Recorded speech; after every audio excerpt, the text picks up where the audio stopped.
Dear student, last ਜਿਹੜਾ ਸਾਡਾ lecture ਸੀਗਾ ਉਹਦੇ ਵਿੱਚ ਅਸੀਂ ਵੇਵ ਥਿਊਰੀ, ਜਿਸ ਨੂੰ ਅਸੀਂ ਹਾਈਗਨ ਪ੍ਰਿੰਸੀਪਲ ਵੀ ਕਹਿੰਦੇ ਆ, ਉਹਦੇ ਬਾਰੇ ਆਪਾਂ ਡਿਸਕਸ ਕੀਤਾ, ਜਿਹੜਾ ਬਹੁਤ ਹੀ ਇੰਪੋਰਟੈਂਟ ਜਿਹੜਾ ਹੈ ਟੌਪਿਕ ਸੀਗਾ, ਜਿਹਦੇ ਥਰੂ ਅਸੀਂ ਇਹ ਸਿੱਖਿਆ ਕਿ ਕਿਸ ਤਰ੍ਹਾਂ ਲਾਈਟ ਜਿਹੜੀ ਹੈ ਵੇਵ ਦੇ ਰੂਪ ਦੇ ਵਿੱਚ ਇੱਕ ਪੁਆਇੰਟ ਤੋਂ ਦੂਸਰੇ ਪੁਆਇੰਟ ਦੇ ਉੱਤੇ ਜਿਹੜੀ ਹੈ ਉਹ ਟਰੈਵਲ ਕਰਦੀ ਹੈ।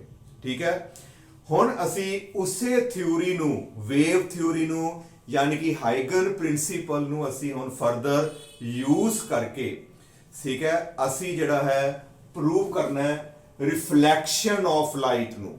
ਜਿਹੜਾ ਸਾਡਾ ਲਾਅ ਆਫ ਰਿਫਲੈਕਸ਼ਨ ਹੈ, ਤੁਸੀਂ ਪਿੱਛੇ ਪੜਿਆ ਕਿ ਐਂਗਲ ਆਫ ਇਨਸੀਡੈਂਸ ਤੇ angle of reflection they are always equal. ਠੀਕ ਹੈ, ਉਹਨੂੰ ਅਸੀਂ ਜਿਹੜਾ ਹੈ ਅੱਜ ਪ੍ਰੂਵ ਕਰਾਂਗੇ, ਲੇਕਿਨ ਅਸੀਂ ਥਿਊਰੀ ਕਿਹੜੀ ਆਪਾਂ ਯੂਜ਼ ਕਰਾਂਗੇ, ਉਹ ਸਾਡੀ ਹੈਗੀ ਆ ਵੇਵ ਥਿਊਰੀ, ਕਹਿਣ ਦਾ ਮਤਲਬ ਹਾਈਗਨ ਪ੍ਰਿੰਸੀਪਲ।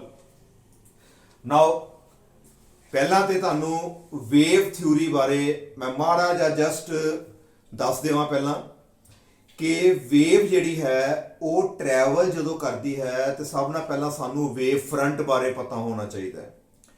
ਫਿਰ ਵੇਵ ਫਰੰਟ ਜਿਹੜਾ ਹੈ ਉਹ ਇੱਕ ਪੁਆਇੰਟ ਤੋਂ ਦੂਸਰੇ ਪੁਆਇੰਟ ਦੇ ਉੱਤੇ ਜਿਹੜਾ ਹੈ ਉਹ ਟਰੈਵਲ ਕਰਦਾ ਹੈ। ਪਹਿਲਾਂ ਪ੍ਰਾਇਮਰੀ ਵੇਵ ਫਰੰਟ, ਉਸ ਤੋਂ ਬਾਅਦ ਇੱਕ ਨਵਾਂ ਵੇਵ ਫਰੰਟ ਬਣਦਾ ਹੈ ਜਿਸ ਨੂੰ ਅਸੀਂ ਬੋਲਦੇ ਹਾਂ ਸੈਕੰਡਰੀ ਵੇਵ ਫਰੰਟ। ਜਿਹੜਾ ਸਾਡਾ ਪ੍ਰਾਇਮਰੀ ਵੇਵ ਫਰੰਟ ਹੈ ਉਹਦੇ ਉੱਪਰ ਜਿੰਨੇ ਵੀ ਪੁਆਇੰਟਸ ਹੁੰਦੇ ਨੇ, ਦੇ act as fresh source of new disturbance, ਜਿਸ ਨੂੰ ਅਸੀਂ ਬੋਲਦੇ ਹਾਂ ਸੈਕੰਡਰੀ ਵੇਵਲੈਟਸ। ਮੈਂ ਬਹੁਤਾ ਜ਼ਿਆਦਾ ਇਸ ਲੈਕਚਰ 'ਚ ਉਹਦੇ ਬਾਰੇ ਡਿਸਕਸ ਨਹੀਂ ਕਰਨਾ, ਤੇ ਜੇ ਇਸ ਲੈਕਚਰ ਨੂੰ ਅੱਛੇ ਤਰੀਕੇ ਨਾਲ ਸਮਝਣਾ ਤੇ ਜਿਹੜਾ ਲੈਕਚਰ ਜਿਹੜਾ ਨੰਬਰ 2 ਹੈਗਾ ਹਾਈਗਨ ਪ੍ਰਿੰਸੀਪਲ, ਉਹਨੂੰ ਅੱਛੇ ਤਰੀਕੇ ਨਾਲ ਬੇਟਾ ਸਮਝ ਲੈਣਾ। ਆਓ ਸਭ ਨਾਲ ਪਹਿਲਾਂ ਅਸੀਂ ਇਸ ਨੂੰ ਪ੍ਰੂਵ ਕਰਦੇ ਹਾਂ। ਦੇਖੋ, this is a plane mirror. ਇਸ ਪਲੇਨ ਮਿਰਰ ਦਾ ਅਸੀਂ ਨਾਮ ਰੱਖ ਦਿੱਤਾ M1 ਤੇ M2। This is a plane mirror. ਤੇ ਆਹ ਦੇਖੋ ਥੱਲੇ ਮੈਂ ਜਿਹੜਾ ਸ਼ੇਡਡ ਕੀਤਾ ਹੈ, ਇਹ ਨੌਨ ਰਿਫਲੈਕਟਿੰਗ ਸਾਈਡ ਹੈ ਤੇ ਉੱਪਰ ਵਾਲੀ ਜਿਹੜੀ ਸਾਈਡ ਹੈ ਸਾਡੀ ਉਹ ਰਿਫਲੈਕਟਿੰਗ ਹੋਏਗੀ। ਹਾਂਜੀ, clear? This is a plane mirror, ਕਿਉਂਕਿ ਅਸੀਂ ਰਿਫਲੈਕਸ਼ਨ ਪ੍ਰੂਵ ਕਰਨੀ ਹੈ ਤੇ ਸਾਨੂੰ ਇੱਕ ਮਿਰਰ ਤੇ ਚਾਹੀਦਾ ਹੀ ਚਾਹੀਦਾ।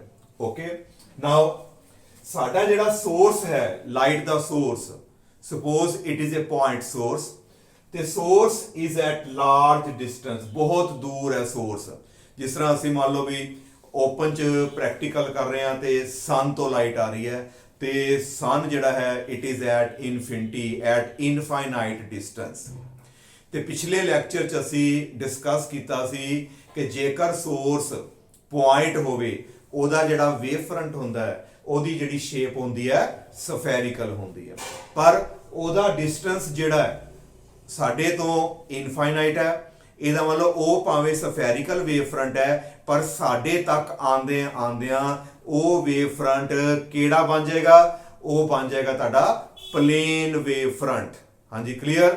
ਨਾਓ ਜਿਹੜਾ ਉਸ ਸੋਰਸ ਤੋਂ ਵੇਵ ਫਰੰਟ ਤੁਰਿਆ ਤੇ ਸਾਡੇ ਮਿਰਰ ਦੇ ਉੱਤੇ ਆ ਕੇ ਜਿਹੜਾ ਵੇਵ ਫਰੰਟ ਪਹਿਲਾ ਵੱਜਾ, ਠੀਕ ਹੈ, ਸਟ੍ਰਾਈਕ ਕੀਤਾ, ਉਹ ਕਿਹੜਾ ਵੇਵ ਫਰੰਟ ਹੋਏਗਾ? Plane wave front. ਤੇ ਉਸ ਪਲੇਨ ਵੇਵ ਫਰੰਟ ਨੂੰ ਮੈਂ ਰਿਪਰੈਜ਼ੈਂਟ ਕਾਹਦੇ ਨਾਲ ਕੀਤਾ? With the help of AB।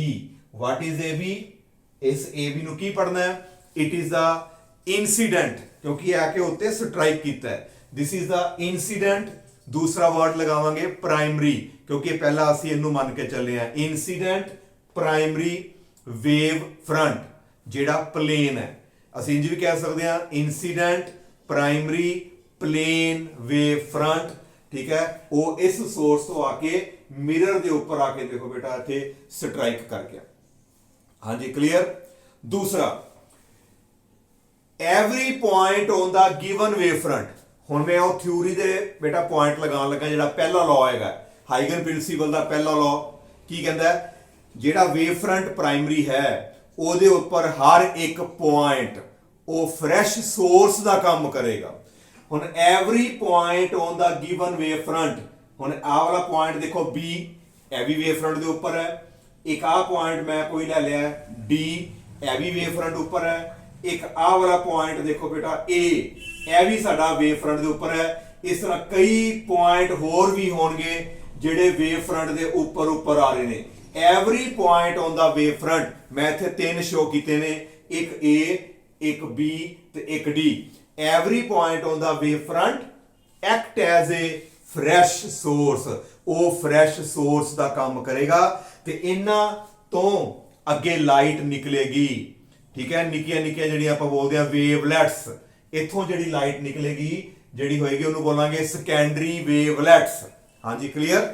इत्थों भी सेकेंडरी वेवलेट निकलेगा, इत्थों भी सेकेंडरी वेवलेट निकलेगा ते आ जिहड़ा साडा पॉइंट ए है इत्थों भी जिहड़ा है सेकेंडरी वेवलेट जिहड़ा है वो निकलेगा। उस तो बाद जिहड़े सेकेंडरी वेवलेट जिथे पहुंचणगे उस तो बाद साडा जिहड़ा है अगे बनेगा फर्दर सेकेंडरी वेव फ्रंट। फिर साडे कोल बनेगा secondary wave front. Now what is this? This is a point कादे ऊपर है? प्राइमरी वेव फ्रंट के ऊपर। Now this act as a fresh source का काम करेगा। इथों की निकलिया? इथों निकलेगा एक वेवलेट। ठीक हो गया। वो वेवलेट इथों निकलिया किन्नी स्पीड दे नाल? हाँ जी बेटा सी ओदी स्पीड है लाइट दी, इहदे नाल निकलिया ते किन्ने टाइम बाद असी टाइम नोट कर लिया किन्ना टी। किन्नी स्पीड नाल निकलिया? सी दे नाल टाइम टी दसो भी। फिर किन्ना डिस्टेंस कवर करेगा? d is equal to c into T. ये ऑलरेडी आपां डिस्कस किया, डिस्टेंस का फॉर्मूला होंदा है वेलोसिटी इंटू टाइम। इथों जिहड़ा वेवलेट निकलिया टाइम टी बाद ओने इन्ना डिस्टेंस जिहड़ा कवर कर लेना c इंटू टी ते आ वाला जिहड़ा डिस्टेंस है ते सीधा जाके देखो आ पॉइंट दे उत्ते जाके स्ट्राइक कीता। किहड़ा पॉइंट है? a dash. इत्थे जाके आ स्ट्राइक कीता ते साडे कोल आ वाला जिहड़ा डिस्टेंस होएगा बेटा b a डैश किहदे इक्वल होएगा? c into T. इथों वेवलेट निकलिया, इत्थे जाके मिरर दे ऊपर स्ट्राइक कीता। हाँ जी ठीक। किन्ने टाइम बाद? t टाइम बाद। किन्नी स्पीड दे नाल? c स्पीड दे नाल। ते आ वाला जिहड़ा डिस्टेंस है वो कितना आ जाएगा साडे को? c मल्टीप्लाई बाय t आ जाएगा। क्लियर। नाउ जिहड़ा आ पॉइंट है ए भी प्राइमरी वेव फ्रंट ऊपर ही है। ध्यान नाल देखो जिहड़ा ए पॉइंट है ए भी प्राइमरी वेव फ्रंट दे ऊपर ही है। हाँ जी ठीक। तो जे इथों वेवलेट निकलिया टाइम t बाद ओने डिस्टेंस कवर कीता है c इंटू टी। ਇਹਦਾ मतलब ਇਹ भी प्राइमरी वेव फ्रंट ऊपर पॉइंट है।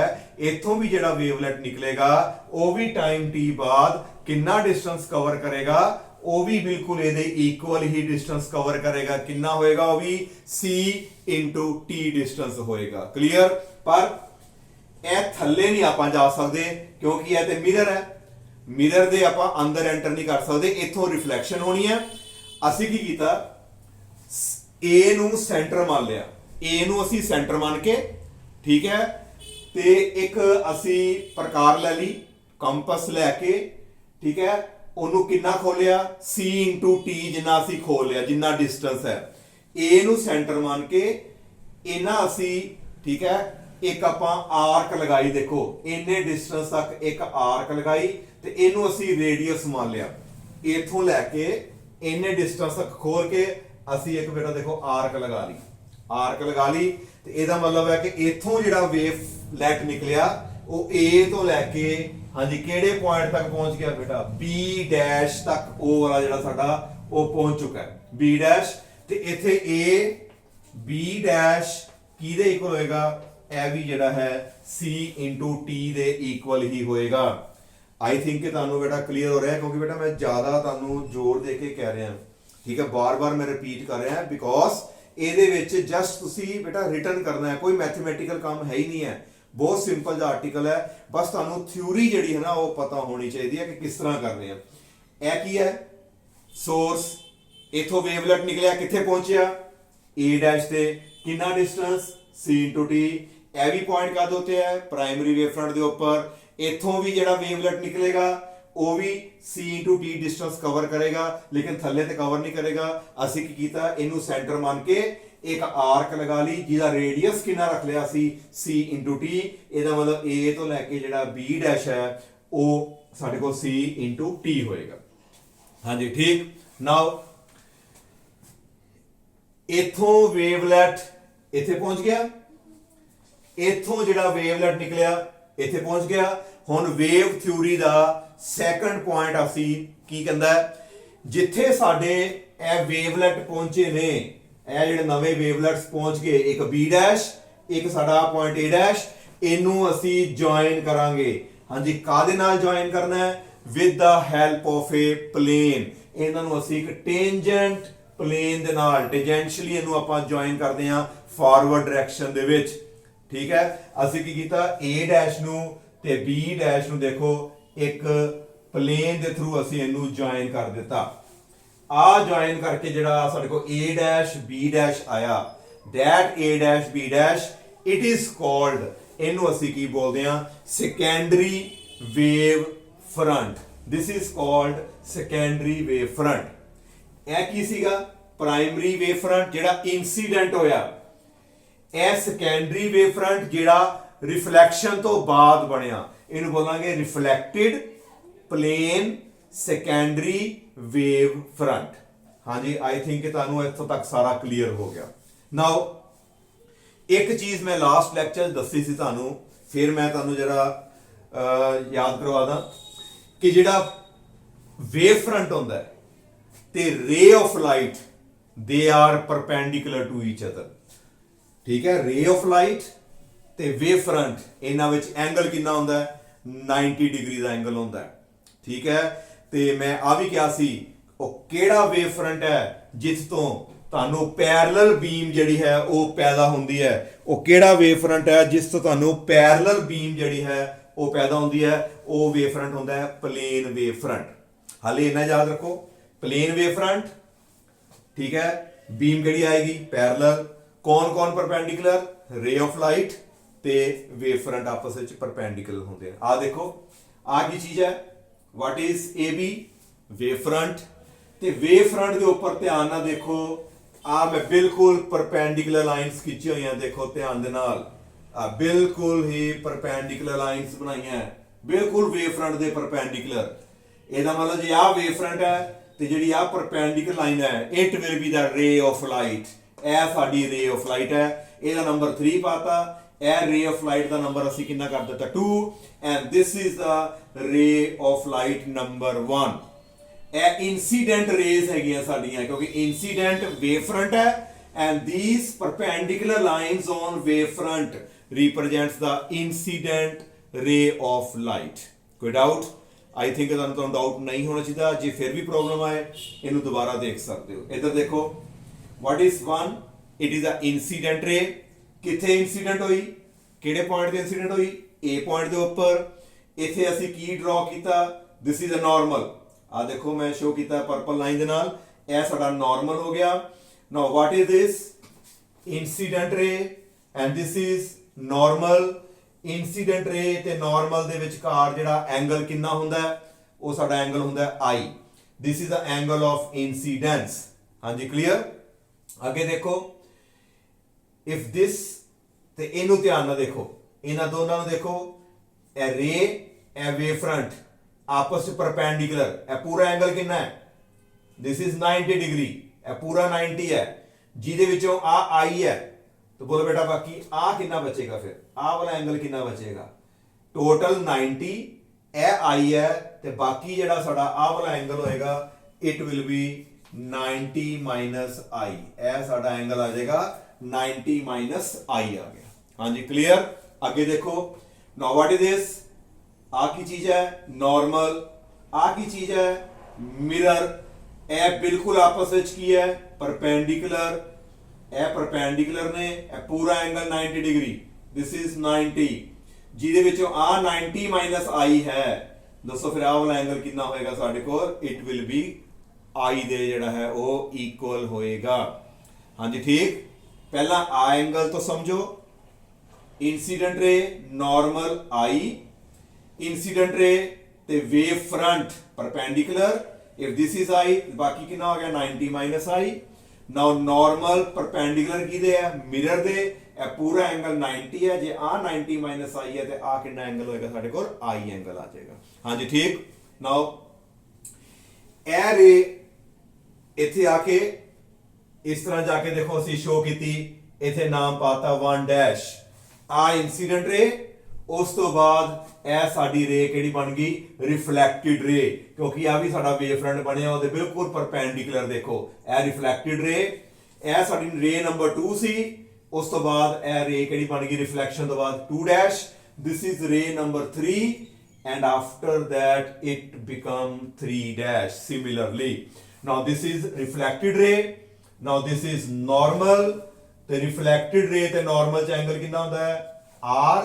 ਬਾਕੀ ਉਸੇ ਤਰੀਕੇ ਨਾਲ ਜਿਸ ਤਰ੍ਹਾਂ ਮੈਂ ਤੁਹਾਨੂੰ ਇੱਥੇ ਸਮਝਾਇਆ, ਜੇ ਆ ਐਂਗਲ r ਹੈ ਤੇ ਅੰਦਰ ਵਾਲਾ ਐਂਗਲ ਵੀ ਸਾਡੇ ਕੋਲ ਕਿੰਨਾ ਆ ਜਾਏਗਾ, ਸਾਡੇ ਕੋਲ r ਦੇ ਇਕੁਅਲ ਹੀ ਆਏਗਾ। ਹਾਂਜੀ ਠੀਕ। ਨਾਓ ਆ ਐਂਗਲ ਆਈ ਤੇ ਆ ਐਂਗਲ ਸਾਡੇ ਕੋਲ ਕਿੰਨਾ ਆ ਗਿਆ r ਆ ਗਿਆ। ਹੁਣ ਦੋ ਟਰਾਇੰਗਲਸ ਨੂੰ ਧਿਆਨ ਨਾਲ ਦੇਖੋ। ਹਾਂਜੀ ਹੁਣ ਦੋ ਟਰਾਇੰਗਲਸ ਦੇਖੀਏ, ਖਤਮ ਹੋਣ ਵਾਲਾ ਆਰਟੀਕਲ। ਦੋ ਟਰਾਇੰਗਲ ਦੇਖੋ, ਇੱਕ ਟਰਾਇੰਗਲ ਹੈ a ਡੈਸ਼ ਤੇ b, ਮੈਂ ਇੱਥੇ ਲਿਖ ਦਿੰਦਾ, ਧਿਆਨ ਨਾਲ ਦੇਖੋ ਸਾਰੇ। ਇੱਕ ਟਰਾਇੰਗਲ ਹੈ a ਡੈਸ਼ b, ਇੱਕ ਆ ਟਰਾਇੰਗਲ। ਦੂਜੀ triangle a dash b dash, ਦੂਜੀ triangle a dash b dash. ਇਹ ਦੋਨੋਂ ਧਿਆਨ ਨਾਲ ਦੇਖੋ, ਇੱਕ ਤੇ ਆ ਵਾਲੀ ਟਰਾਇੰਗਲ, ਆ ਵਾਲੀ, ਇਹ ਆ ਦੇਖੋ ਠੀਕ, ਦੂਸਰੀ ਆ ਵਾਲੀ ਟਰਾਇੰਗਲ। ਇਹਨਾਂ ਦੋਨਾਂ ਟਰਾਇੰਗਲ ਨੂੰ ਧਿਆਨ ਨਾਲ ਦੇਖੋ, a ਡੈਸ਼ ਇਹ 'ਚ ਵੀ ਹੈਗਾ ਤੇ a ਡੈਸ਼ ਇਹਦੇ ਵਿੱਚ ਵੀ ਹੈਗਾ। ਇਹਦਾ ਮਤਲਬ ਕਿਹੜੀ ਚੀਜ਼ ਕਾਮਨ ਹੋ ਗਈ, ਸਾਡੇ ਕੋਲ ਆ ਗਿਆ a ਡੈਸ਼, ਉਹ ਤੇ ਦੋਨਾਂ ਵਿੱਚ ਕਾਮਨ ਹੋ ਗਿਆ, ਦੋਨਾਂ ਟ੍ਰਾਇੰਗਲ ਵਿੱਚ a ਡੈਸ਼ ਕਾਮਨ ਹੋ ਗਿਆ। ਹਾਂਜੀ ਠੀਕ। ਦੂਸਰਾ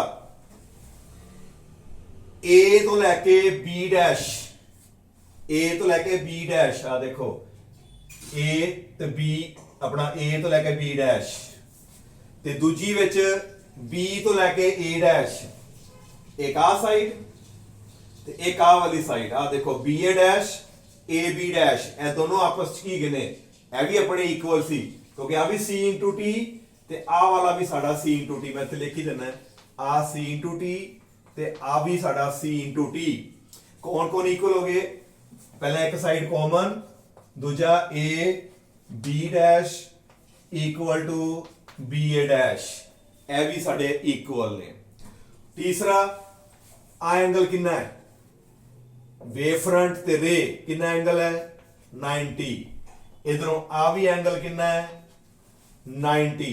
ਹਾਂਜੀ ਕਿਹੜੇ ਕਿਹੜੇ angle, a b a dash, a b a dash equal to, ਇਧਰੋਂ ਕਿਹੜਾ a b dash a dash, a b dash a dash, ਦੋਨੋਂ ਕਿਹਦੇ ਇਕੁਅਲ ਹੈ 90। ਮਤਲਬ ਦੋ ਸਾਈਡਾਂ ਬਰਾਬਰ, ਇੱਕ ਐਂਗਲ ਬਰਾਬਰ। ਕਹਿਣ ਦਾ ਮਤਲਬ ਇਹ ਦੋਨੋਂ ਟ੍ਰਾਇੰਗਲ ਆਪਸ ਵਿੱਚ ਕੀ ਹੋ ਗਈਆਂ, ਕਾਂਗਰੂਐਂਟ ਹੋ ਗਈਆਂ। ਦੋ ਸਾਈਡਾਂ ਇਕੁਅਲ ਨੇ ਤੇ ਇੱਕ ਉਹਨਾਂ ਦਾ ਐਂਗਲ ਇਕੁਅਲ ਹੈ। ਇਹਦਾ ਮਤਲਬ ਇਹ ਦੋਨੋਂ ਟ੍ਰਾਇੰਗਲਸ ਜਿਹੜੀਆਂ ਨੇ ਆਪਸ ਵਿੱਚ ਕਾਂਗਰੂਐਂਟ ਨੇ। ਤੇ ਜੇ ਦੋ ਟ੍ਰਾਇੰਗਲ ਬੇਟਾ ਕਾਂਗਰੂਐਂਟ ਨੇ, ਦੋ ਸਾਈਡਾਂ ਇਕੁਅਲ ਹੈ, ਠੀਕ ਹੈ, ਇੱਕ ਐਂਗਲ ਤੇ ਇੱਕ ਐਂਗਲ ਹੋਰ ਇਕੁਅਲ ਹੋਏਗਾ, ਉਹ ਕਿਹੜਾ ਐਂਗਲ ਹੋਏਗਾ, therefore angle I will be equal to angle R। ਜੇ ਆ ਐਂਗਲ ਇਕੁਅਲ, ਆ ਸਾਈਡਾਂ ਇਕੁਅਲ, ਆ ਸਾਈਡ ਕਾਮਨ, ਇਹਦਾ ਮਤਲਬ ਆ ਐਂਗਲ ਤੇ ਆ ਵਾਲੇ ਐਂਗਲ ਜਿਹੜੇ ਦੋਨਾਂ ਟ੍ਰਾਇੰਗਲਾਂ ਦੇ ਉਹ ਵੀ ਆਪਸ ਵਿੱਚ ਜਿਹੜੇ ਨੇ ਉਹ ਇਕੁਅਲ ਹੋਣਗੇ। It means angle I will be equal to angle R and which is the first law of reflection। ਇਹ ਸਾਡਾ ਪਹਿਲਾ ਜਿਹੜਾ ਨਿਯਮ ਜਿਹੜਾ ਹੈ ਉਹ ਪ੍ਰੂਵ ਹੋ ਗਿਆ। ਜਸਟ ਤੁਸੀਂ ਡਾਇਗਰਾਮ ਬਣਾਣੀ ਹੈ, ਡਾਇਗਰਾਮ ਬਣਾਉਣ ਵਿੱਚ ਧਿਆਨ ਰੱਖਣਾ ਹੈ, ਸਭ ਨੂੰ ਪਹਿਲਾਂ ਮਿਰਰ ਬਣੇਗਾ, ਜੇ ਨੋਟ ਕਰ ਲਓ, ਸਭ ਨੂੰ ਪਹਿਲਾਂ ਮਿਰਰ ਬਣੇਗਾ, ਉਸ ਤੋਂ ਬਾਅਦ ਇਨਸੀਡੈਂਟ ਵੇਵ ਫਰੰਟ ਬਣੇਗਾ, ਫਿਰ ਉਸ ਤੋਂ ਬਾਅਦ ਇਹ ਰੇਸ ਜਿਹੜੀਆਂ ਇੱਥੋਂ ਸਿੱਧਾ ਇੱਥੇ ਤੱਕ ਪਹੁੰਚੋਗੇ ਵੇਵਲੈਟ, ਇੱਕ ਇੱਥੋਂ ਜਿਹੜੀਆਂ ਰੇਜ਼ ਆਈ ਇੱਕ ਇੱਥੇ ਪਹੁੰਚਾਓਗੇ, ਇਹਨਾਂ ਦੋਨਾਂ ਨੂੰ ਜੁਆਇਨ ਕਰ ਦੋਗੇ। ਉਸ ਤੋਂ ਬਾਅਦ ਇੱਥੇ ਨਾਰਮਲ ਡਰਾ ਕਰਕੇ ਐਂਗਲ ਬਣਾ ਦਿੰਦੇ ਆ, ਬਸ ਹੋਰ ਬਾਕੀ ਕੁਝ ਵੀ ਕੰਮ ਨਹੀਂ ਹੈਗਾ ਇਹਦੇ ਵਿੱਚ। ਹਾਂਜੀ ਠੀਕ। ਪਹਿਲਾ ਲਾਅ ਤੁਸੀਂ ਪ੍ਰੂਵ ਕਰ ਦਿੱਤਾ, ਬਸ ਜਸਟ ਟ੍ਰਾਇੰਗਲ ਨੂੰ ਕਾਂਗਰੂਐਂਟ ਪ੍ਰੂਵ ਕੀਤਾ ਤੇ ਸਾਡਾ ਜਿਹੜਾ ਲਾਅ ਸਾਡਾ ਉਹ ਪ੍ਰੂਵ ਹੋ ਗਿਆ। ਤੇ ਦੂਸਰਾ ਲਾਅ ਕੀ ਕਹਿੰਦਾ ਹੈ ਰਿਫਲੈਕਸ਼ਨ ਦਾ, ਦੂਜਾ ਲਾਅ ਕਹਿੰਦਾ ਇਨਸੀਡੈਂਟ ਰੇ, ਰਿਫਲੈਕਟਿਡ ਰੇ ਤੇ normal all they lies in the same plane। ਇਹ ਤਿੰਨੋਂ ਹੀ ਇੱਕੋ ਪਲੇਨ ਦੇ ਵਿੱਚ ਲਾਈ ਕਰਦੇ ਆ। ਕਿਉਂ? ਕਿਉਂਕਿ ਜਿਹੜਾ ਸਾਡਾ ਮਿਰਰ ਹੈ ਨਾ ਉਹ ਪੇਪਰ ਦੇ ਪਰਪੈਂਡੀਕੂਲਰ ਰੱਖਿਆ। ਅਸੀਂ ਜਿਵੇਂ ਆ ਪੇਪਰ ਮੰਨ ਲਓ ਅਸੀਂ ਪੇਪਰ ਲੈ ਲਿਆ, ਆ ਸਾਡਾ ਪੇਪਰ ਹੈ, ਅਸੀਂ ਮਿਰਰ ਨੂੰ ਇਸ ਤਰ੍ਹਾਂ ਰੱਖਣਾ ਹੈ ਲਾਈਕ ਦਿਸ।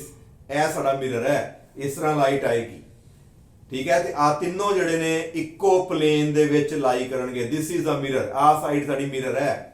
ਇਸ ਤਰ੍ਹਾਂ ਲਾਈਟ ਆ ਕੇ ਇਨਸੀਡੈਂਟ ਵੇਵ ਤੇ ਰਿਫਲੈਕਸ਼ਨ ਹੁੰਦੀ ਹੈ, ਠੀਕ ਹੈ। ਇਹਦਾ ਮਤਲਬ ਜਦੋਂ ਮਿਰਰ ਹੀ ਸਰਫੇਸ ਦੇ ਪਰਪੈਂਡੀਕੂਲਰ ਹੈ ਤੇ ਇਹਦਾ ਮਤਲਬ ਇਨਸੀਡੈਂਟ ਰੇ, ਰਿਫਲੈਕਟਿਡ ਰੇ ਤੇ ਨਾਰਮਲ ਜਿਹੜੇ ਨੇ ਇਹ ਸਾਡੇ ਇੱਕੋ ਹੀ ਪਲੇਨ ਦੇ ਵਿੱਚ ਜਿਹੜੇ ਨੇ ਇਹ ਲਾਈ ਕਰਨਗੇ, ਠੀਕ ਹੈ। ਇਹਨਾਂ ਨੂੰ ਇਸ ਤੋਂ ਚੰਗੇ ਤਰੀਕੇ ਨਾਲ ਕਰੋ। ਤੇ ਜਿਹੜਾ ਮੇਰਾ ਨੈਕਸਟ ਲੈਕਚਰ ਹੋਏਗਾ ਇਹ ਤੇ ਮੈਂ ਰਿਫਲੈਕਸ਼ਨ ਪ੍ਰੂਵ ਕਰਾਈ ਹੈ।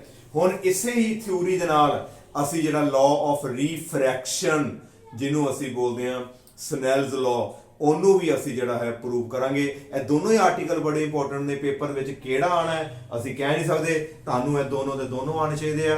ਪਰ ਇਹਨੂੰ ਚੰਗਾ ਸਮਝਣ ਪਹਿਲਾਂ ਵੇਵ ਥਿਊਰੀ ਜਿਹੜੀ ਹੈ ਚੰਗੇ ਤਰੀਕੇ ਨਾਲ ਉਹਨੂੰ ਸਮਝ ਲਓ। Thank you.